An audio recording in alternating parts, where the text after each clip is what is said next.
They said Frank Fritz was just a collector.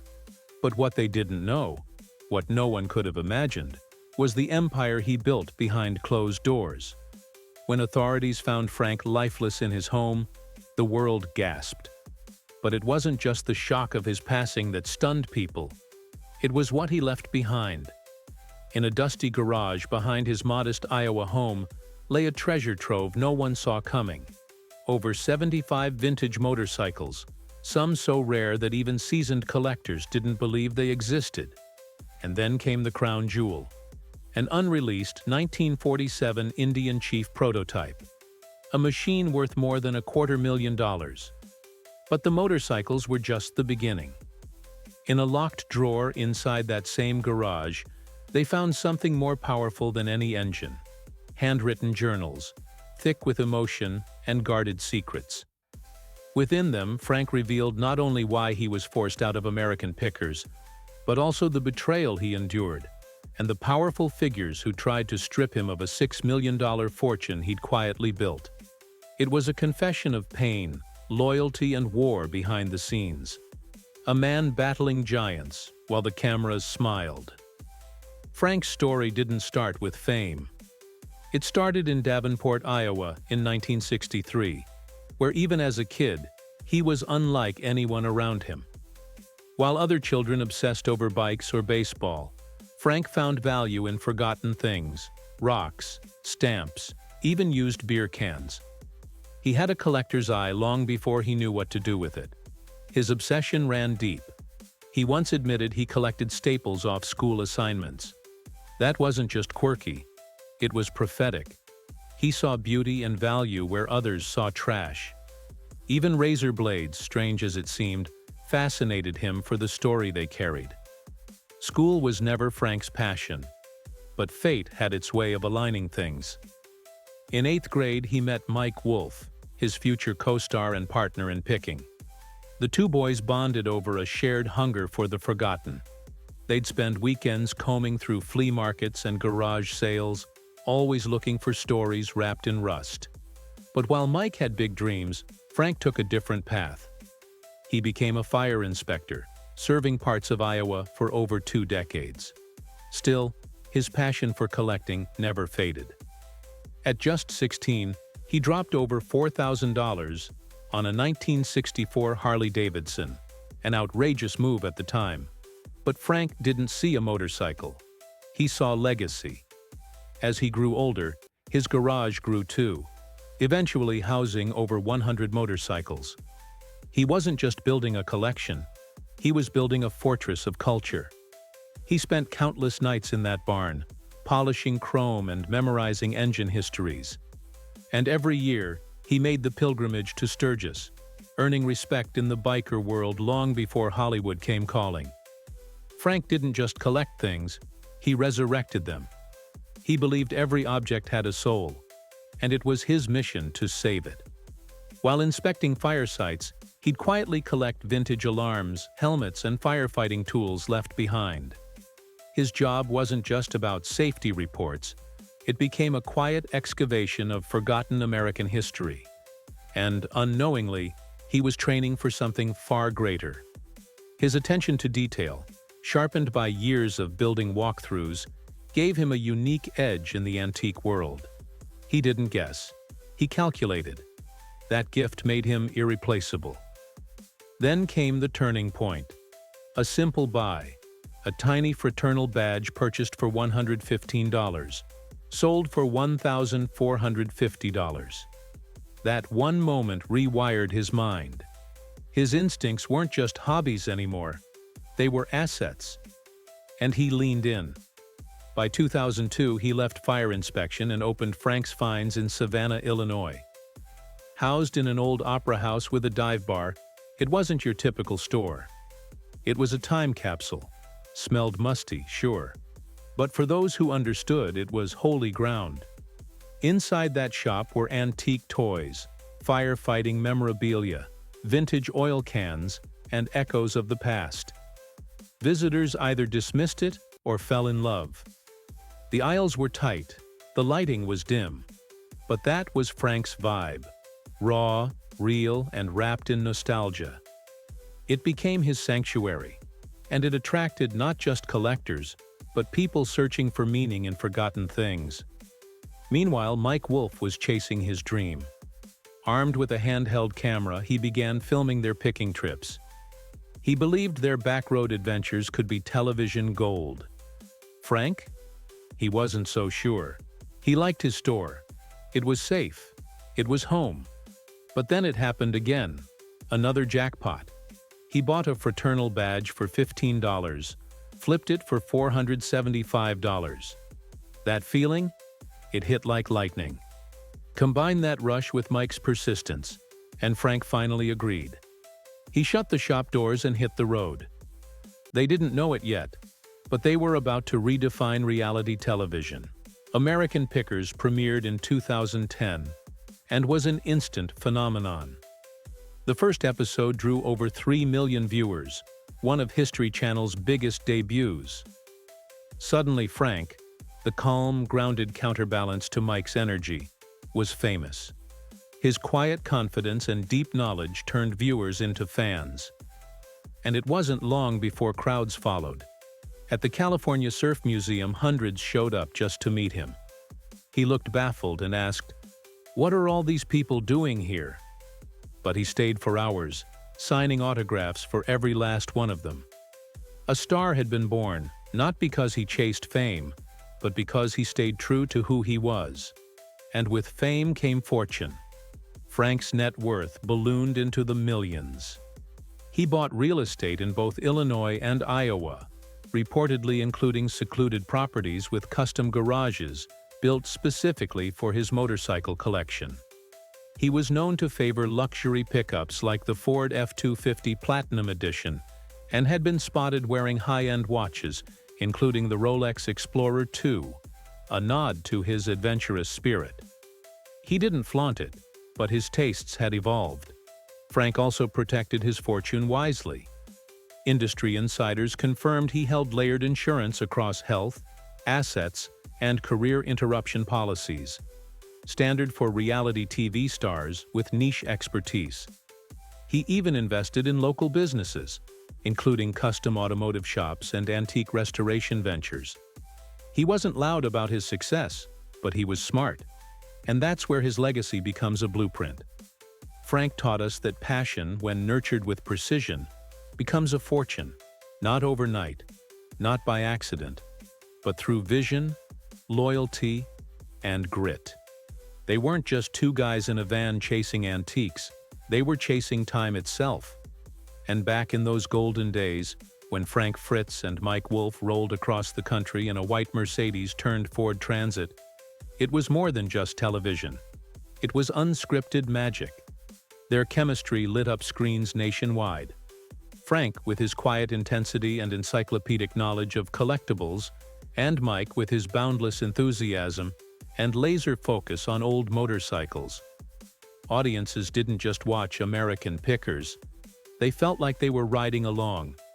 But behind the scenes, cracks had already begun to form.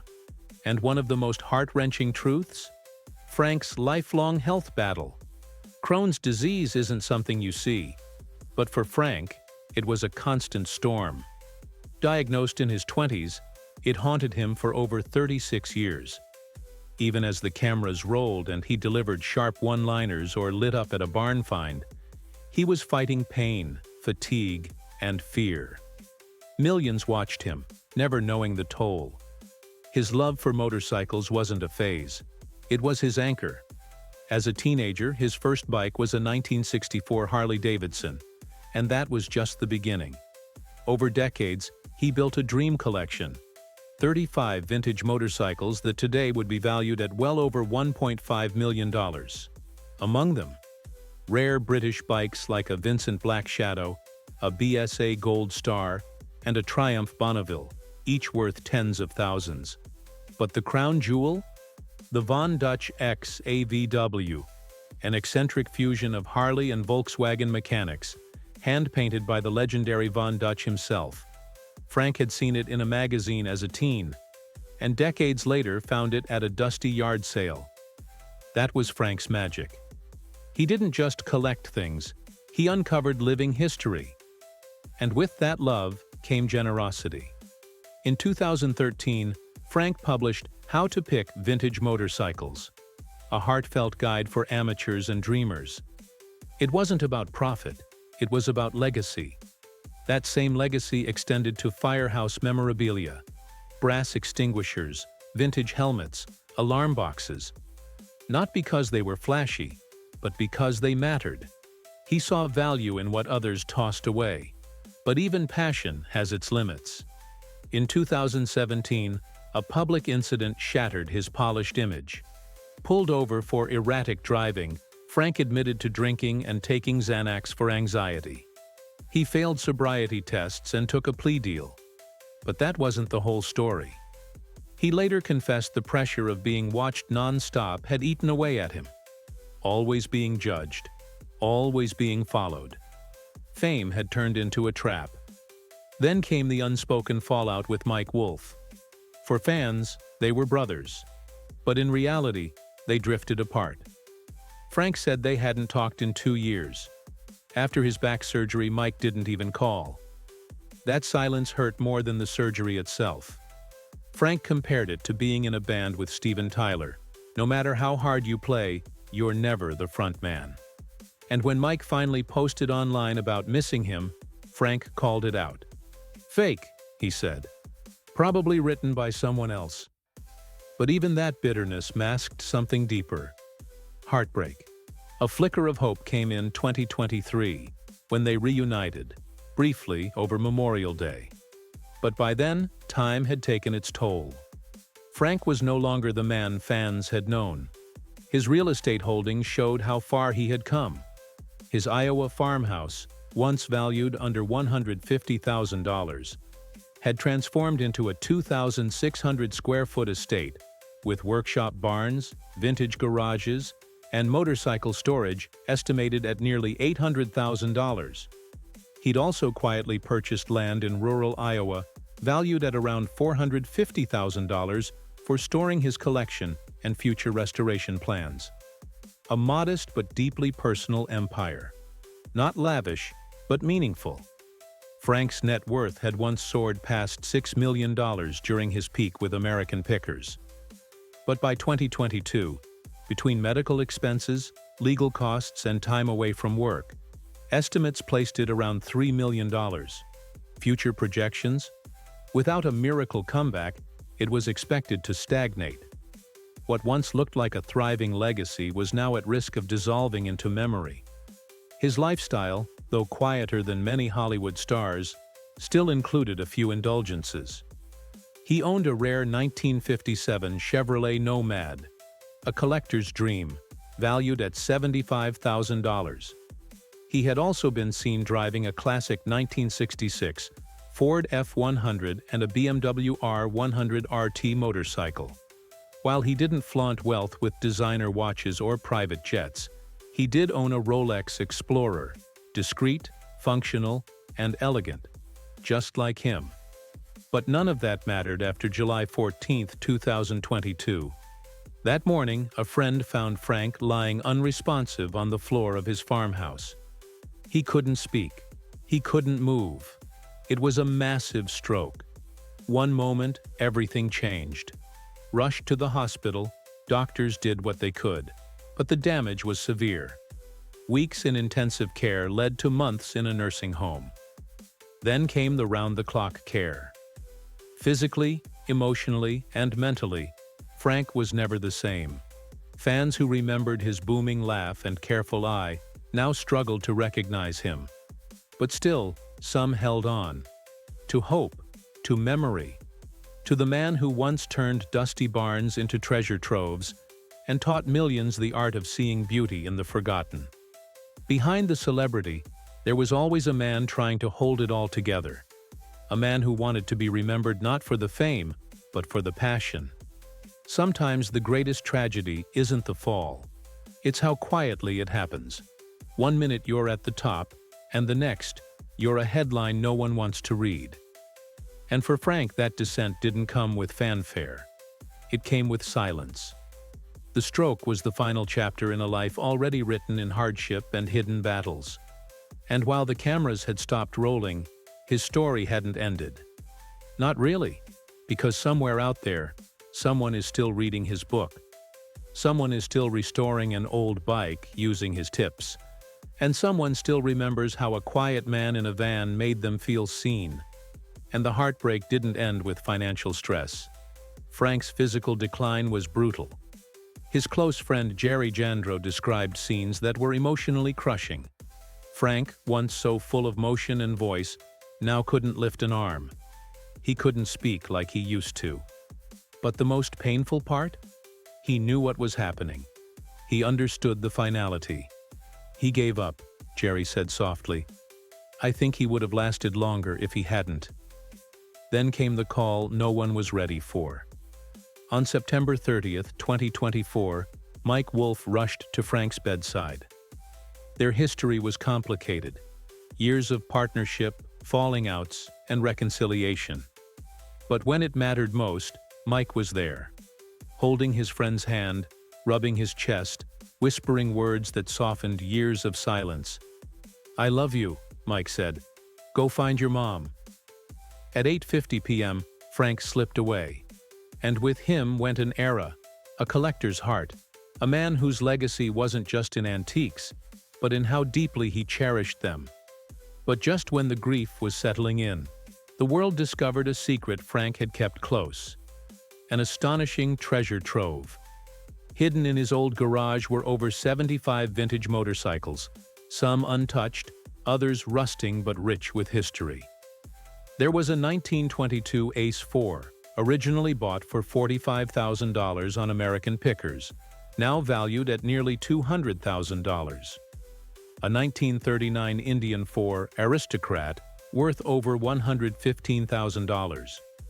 Pre-war Indian Scouts, Harley-Davidson panheads from the 50s, and the crown jewel, a mysterious one-off 1947 Indian Chief prototype, unmatched in design, and potentially worth over $250,000. The reveal stunned the collector community. Experts believe the total collection could fetch over $3 million. And these weren't just bikes. They were living records. Frank had meticulously kept journals about each motorcycle's origin, the repairs he'd made, the emotion he'd felt riding them. One note even described the thrill of reviving a rusted engine after months of failed attempts, a line that read, "She coughed back to life, like she'd been waiting for me." For fans, these diaries turned steel into story. Frank's passion extended far beyond motorcycles.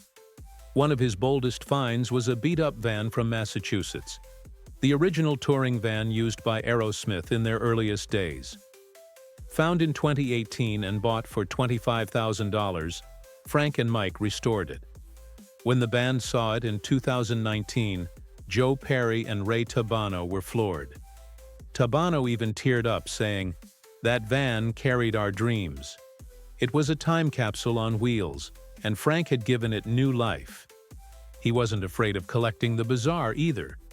Take the elephant head he paid $9,500 for. Controversial, yes, but it ended up in the hands of Jack White, who saw it as a connection to his Elephant album. Frank also bought an original Jello wagon from the early 1900s, now housed in a museum.